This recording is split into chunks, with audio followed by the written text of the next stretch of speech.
Хай. За өнөөдөр би нэг ийм тэмдэгний тухай тайлбарлана. За энийг болохоор би анх Full Metal Alchemist гэдэг аним дээр харж ирсэн.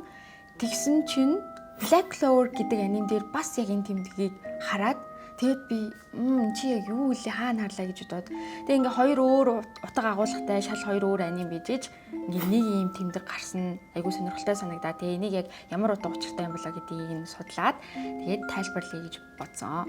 За энэ хоёр аним дээр гарч байгаа зураг нь болохоор яг их хувилбар нь биш. Энийг болохоор Kabbalah мод, амьдралын мод, Seraphim мод энэ төрлийн айгүй олон нэршилтэй юм билээ. За энэ мод нь болохоор 12-оос 13 дугаар зууны үед үүссэн ийм еврейн шашны ичид болон тийм далд ертөнцийн ухамсарын үзэл сурталын ийм суурь алсан бүтээл гэж явд юм билээ. Яг энэ мод нь болохоор за тэгээд яг энэ хоёр аним дээр гарч байгаа хувилбар нь болохоор 1617 онд Английн нэг эмч одоо яг энэ тэр еврейн шашны ичидийг ингээд сонирхдаг тэр Kabbalah гэдэг байгаа тэр үзэл сурталыг сонирхдаг нэг тийм эмч яг өөрчлөөд Seraphim мод гэж нэрлэдэг байгаа энэ модыг нь өөрчлөөд зурсан хувилбар нь энэ хоёр аним дээр гарч байгаа юм байлээ.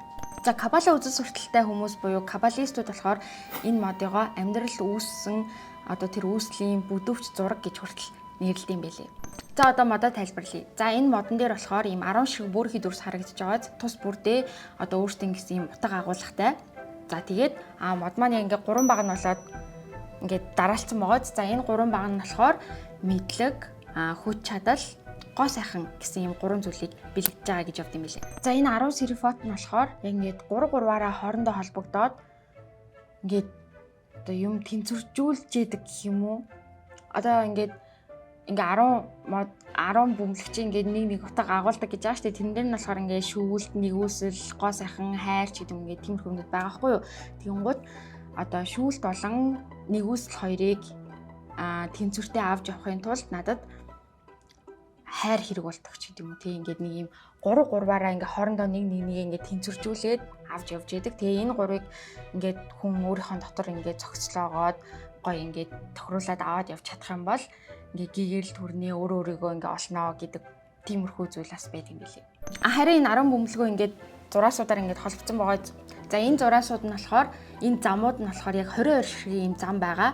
Тэгээд зам болгоныг нь одоо нэг тарот карт энэ утга агуулгыг нь бас ингэж тайлбарлаж яадаг гинэ. Тэгээ ер нь энэ амьдралын модыг энэ тайлбарлах гол үндсэн түлхүүрийг нь тарот карт гэж бас нэрлэдэг. Тэгээд Seraphim мод бол зүгээр нэг хийсвэр схем биш ээ.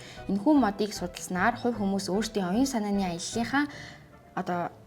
аяллахын талаар тийм ойлголттой олно гэсэн байсан. Тэгээ би энийг каббалист үзэл сурталтай хүн биш ч гэсэндээ зүгээр л ийм жирийн хүмүүс одоо би ч юм уу та ч юм уу тий яаж амьдрал дээрээ ингэж ашиглаж хэрэгжилж болох вэ гэдгийг хайж үзсэн. За тэгсэн чинь яг энэ модыг тайлахын тулд хувь заяаны зам болон төрөх зам гэдэг хоёр зүйлийг мэдж явах ёстой. За энэ нь яг ямар утга учиртай замууд вэ гэхээр за жишээлбэл би ингээ багш байлаа гэж бодъё заяа. Тэгэнгუთ миний багш болсон нь одоо миний хувь заяаны зам бол би яг ямар багш байх вэ гэдэг нь төрөх зам болж байгаа юм байлээ.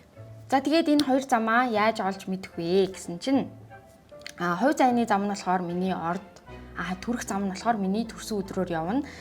За тэгээд би эхрийн орд тэгсэн чинь миний зам болохоор одоо энэ замгийн яриад байгаа нөгөө нэг модны чи юм 22 зам байгаа штэ. Тэрний аль зам нь ингээд минийх вэ гэдгийг л юу нь бол тодорхойлоод байгаа гэж би ойлгосон заяа.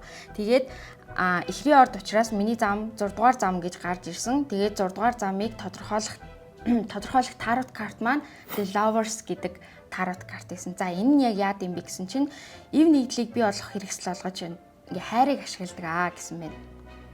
Тэгээд надад тулгардаг сорилтууд гэсэн чинь хуурамч, говьлсон мессеж дамжуулахаас юу нь бол болгоомжлоорой гэсэн байсан. За тэгээд энэ хувь заяаны зам чи одоо ямар хүн байх вэ гэдгийг нэлтгэж өгдөг гэсэн шүү дээ. Тэгээд энэ The Lovers гэдэг тарот картн дээр нь ямар хүн байж болох вэ гэсэн чинь бүх төрлийн зохиолч, харилцаа холбоо, PR мэргэжилтнүүд энэ төргээд яг тиймэрхүү мэргэжлүүд байгаа хгүй. Тэгсэн чинь би яг ингэ сэтгүүлч байсан заяа.